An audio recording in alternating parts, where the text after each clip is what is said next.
আসসালামু আলাইকুম। সবাই কেমন আছেন? আজকে অনেকদিন পর বাজারে গেছিলাম। আমি সাধারণত বাজারে যাই না।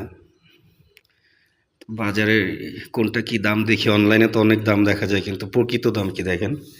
এই শাকগুলি আনছি, শাকের দাম কম। ঠান্ডার সময় শাকের দাম এমনি কম থাকে। এইগুলি আনছি অনলি 20 টাকা দিয়ে। টমেটোর দামও কমছে অনেক। টমেটো আনছি 40 টাকা 1 কেজি। পেঁয়াজ আনছি 1 কেজি 80 টাকা। রসুন, এটা আমাদের দেশিটা, এটা একটু দাম বেশি রাখে, এটা আনছি 240 টাকা। মরিচের দাম কমছে, মরিচ আনছে 40 টাকা 1/2 কেজি। ধনে পাতা এটা আটি, সব ধরে বেচে 10 টাকা করে আটি। আর এই পাতাকপি দুইটা আনছি 50 টাকা।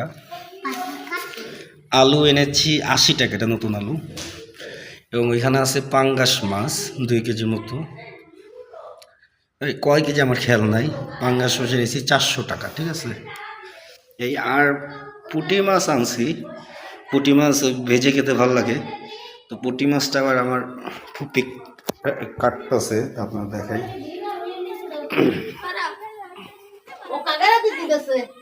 এই যে পুঁটি মাছ, পুঁটি মাছ কাটা হচ্ছে। পুঁটি মাছ আনছি 150 টাকা।